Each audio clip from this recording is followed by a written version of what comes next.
അപ്പോൾ ഇന്ന് നമ്മൾ ട്രാൻസ്പ്ലാന്റേഷൻ കഴിഞ്ഞിട്ട് 4 ദിവസമായിട്ട്, സാധാരണ 4 ദിവസമൊക്കെ ആകുമ്പോൾ പ്രത്യേകിച്ച് നീര് കാര്യങ്ങളൊക്കെ വെക്കേണ്ടതാണ്. പക്ഷേ എനിക്കങ്ങനെ നീരൊന്നും വന്നിട്ടില്ല. അതിന് പ്രധാന കാരണം എന്ന് വെച്ച് കഴിഞ്ഞാൽ ഫ്രണ്ടിൽ മുമ്പ് ട്രാൻസ്പ്ലാന്റേഷൻ ചെയ്തതാണ്. അപ്പോൾ രണ്ടാമത് എനിക്ക് ഫ്രണ്ടിൽ അങ്ങനെ ട്രാൻസ്പ്ലാന്റേഷൻ ചെയ്യേണ്ടി വന്നിട്ടില്ല. അതുകൊണ്ടാണ് ഫ്രണ്ടിൽ അനസ്തേഷ്യ കാര്യങ്ങളൊന്നും എടുത്തിട്ടില്ല. അതുകൊണ്ടൊക്കെയാണ് ഈ ഫ്രണ്ടിലോട്ട് നീരിറങ്ങാത്തത്. എനിക്ക് ബാക്ക് സൈഡ് മാത്രമാണ് 1500 ഗ്രാഫ്റ്റ് ചെയ്തിരിക്കുന്നത്. അതുകൊണ്ടായിരിക്കും എനിക്ക് ഫ്രണ്ടിലോട്ട് അതിന് നീരൊന്നും ഇറങ്ങാത്തത്. പക്ഷേ ഈ നീര് വരുന്ന സത്യം പറയാൻ നല്ലതാണ്. കാരണം നീരുണ്ടായാലും നമ്മൾ പുറത്തോട്ട് പോകാൻ വീട്ടിൽ തന്നെ ഇരിക്കാൻ ശ്രമിക്കും.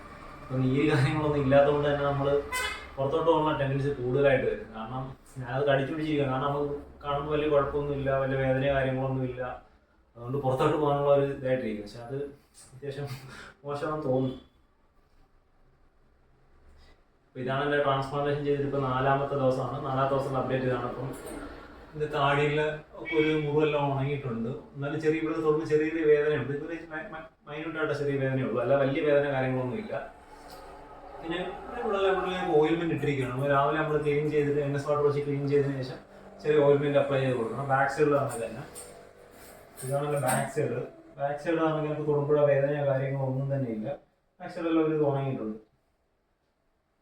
എന്നാലും ചെറിയ തൊടുമ്പോൾ നമ്മൾ നല്ലോണം തടവി വിടുമ്പോൾ ചെറിയൊരു വേദന ഇടും. അല്ലാതെ ഇങ്ങനെ സഹിക്കാൻ പറ്റുന്ന വേദനയുള്ളൂ. അല്ല അങ്ങനെ ഈ വേദനയായിട്ടൊന്നുമില്ല. നമ്മളിവിടെ ചാരി കിടന്നാലോ ഒക്കെ തലയണ വെച്ച് കിടക്കുമ്പോഴോ അങ്ങനെ വേദന കാര്യങ്ങളൊന്നും ഇല്ല.